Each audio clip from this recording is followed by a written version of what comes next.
Então nós estamos aqui com o professor Edmilson, e pela proposta de trabalho feito pela matéria de prática profissional, fui convidado a fazer 2 perguntas, para depois ajudar nos nossos estudos. Então a primeira pergunta é relacionada também com o meu artigo, que foi produzido no ano passado, sobre moral em Nietzsche. E, na sua opinião, professor Edmilson, qual é a importância da filosofia de Nietzsche? Tá. Tudo bem?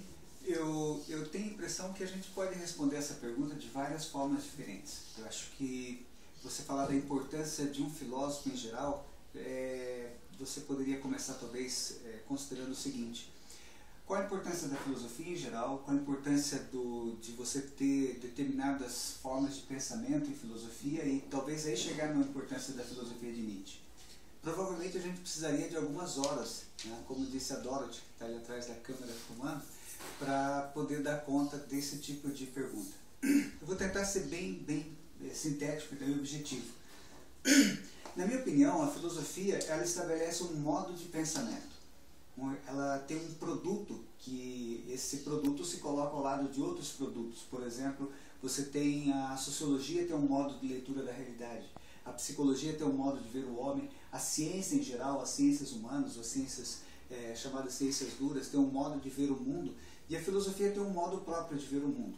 Acho que esse é o primeiro ponto que a gente pode colocar assim para começar a responder essa pergunta. O modo próprio da filosofia, ele tem a ver com aquilo que nós poderíamos chamar do porquê das coisas. Não tanto como é a pergunta da ciência, mas o porquê no sentido de buscar uma resposta para aquilo que é o mundo, daquilo que de fato é o mundo, que é o homem. A partir da resposta para essa pergunta, o porquê, ou o que é o mundo, o homem, que nós vamos ver essa pergunta, por exemplo, trabalhada desde Tales de Mileto, eu posso definir, eu posso pensar o que eu posso fazer, o que eu posso agir, o que eu posso conhecer, o que eu posso esperar, e assim eu vou montando um pensamento coerente, como diria Hegel, um sistema de pensamento. Esse sistema de pensamento, esse tipo de pensar de uma forma sistemática, coerente, a partir de perguntas básicas como o que é, por que é, isso, na minha opinião, é o que a filosofia teria para contribuir se nós pensarmos numa formação geral das pessoas no dia de hoje. O primeiro ponto talvez seria esse.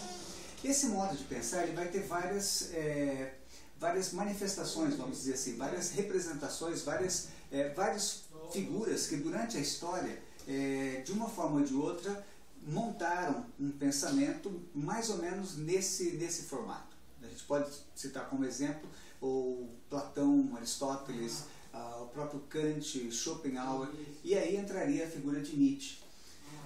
Talvez, eu diria, todos esses filósofos são atuais. A filosofia não se separa da sua história, nesse sentido. A história da filosofia não é um elemento do passado e a filosofia é um elemento do presente. A filosofia é a sua história, a história da filosofia é o que nós fazemos hoje. Então, não existe essa separação. Então, você falar da atualidade de um filósofo, se você pensa na filosofia enquanto uma contribuição para uma forma de ver o mundo, para uma forma de se perguntar, e isso daí como algo que contribui para a criticidade, para uma racionalidade mais ampla, ou menos instrumental, para falarmos de um termo muito utilizado nos dias de hoje, todos eles são atuais, na medida que todos esses filósofos, de alguma maneira oferecem alternativas para esse modo de pensar. Eles são exemplos, são manifestações desse modo de pensar. Então eu diria que a filosofia não se separa da sua história e não tem um passado que precisaria ser atualizado.